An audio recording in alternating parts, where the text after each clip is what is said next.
आमच्याकडे आता अजून एक पदार्थ आहे लाडूंचा, तर तुम्ही बघितलंच.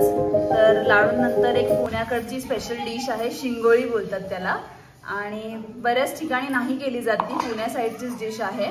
तर शिंगोळीसाठी हे हुलग्यांचं पीठ आहे जे मम्मीने आता घेतलंय, आणि लसूण, लाल मिरची पावडर आणि जिरं फक्त. अच्छा, आणि मीठ. तर हे जे तुम्हाला दिसतंय हा मसाला तो तिने बनवला सेपरेटली. याच्यात लसूण, जिरं, लाल मिरची पावडर आणि मीठ हा याचा मसाला केलेला आहे, आणि तो ती पिठात आता टाकून पीठ व्यवस्थित मळणार आहे. आपलं नॉर्मल जे चपातीचं पीठ मळतो तसंच हे पीठ मळायचं थोडं. हा, घट्ट मळलं जाणार आहे. तर याची पुढची पण प्रोसेस बघत राहा.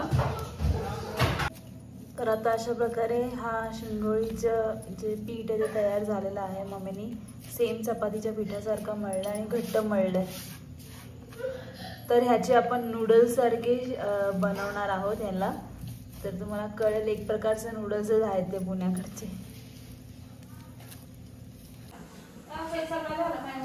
मम्मीने आता जे उरलेलं थोडंसं मिरची पावडरचा मसाला होता तो त्याच्यामध्ये थोडं पाणी मिक्स केलंय, आणि आता कढई फोडणी नाही द्यायची, डायरेक्ट उकळायला ठेवायची. आणि भरपूर पाणी लागतं, कारण की ते शिजायला ना, मुलग्याचं पीठ शिजायला खूप टाइम लागतो. म्हणजे ह्या पाण्याला उकळी येईल ना, तेव्हा त्या पिठाच्या शिंगोळ्या करून याच्यात सोडायच्या. ओके.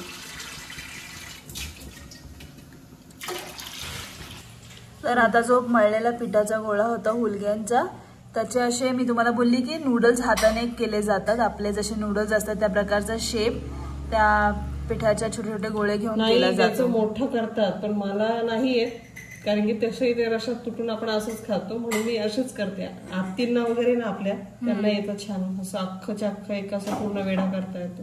हा, म्हणजे चकलीसारखं पूर्ण त्या हाताने. हा, म्हणजे खरं तर ह्याची करण्याची पद्धत अशीच आहे. चकलीसारखा ह्याला शेप दिला जातो, गोल गोल करून असं असं करून आहे ना. हा, ते एकसारखा तो तुटत नाही मध्ये, ते मला नाही जमत तसं. अच्छा. हा, कारण की मी खाल्लेलं आहे, म्हणजे माझी स्वतःची आजी हे बनवायची, तर तिला तसं करता येत होतं तसं.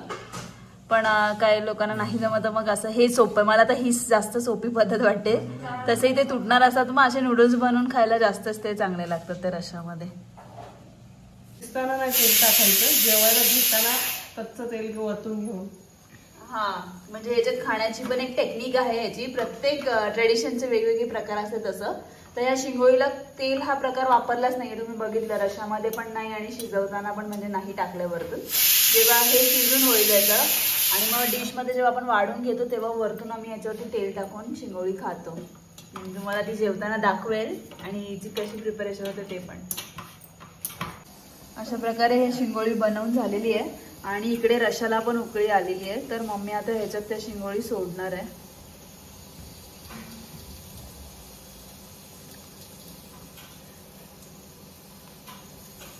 आणि जसं की मम्मी आधी पण बोलली की याला खूप पाणी लागतं शिजायला. किती वेळ लागेल मम्मी शिंगोळी व्हायला? 1 तास.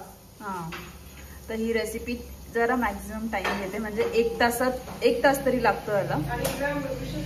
आता अशा प्रकारे आमची शिंगोळी तयार झालेली आहे. हे नूडल्स बघू शकता, मम्मी सर्व करते.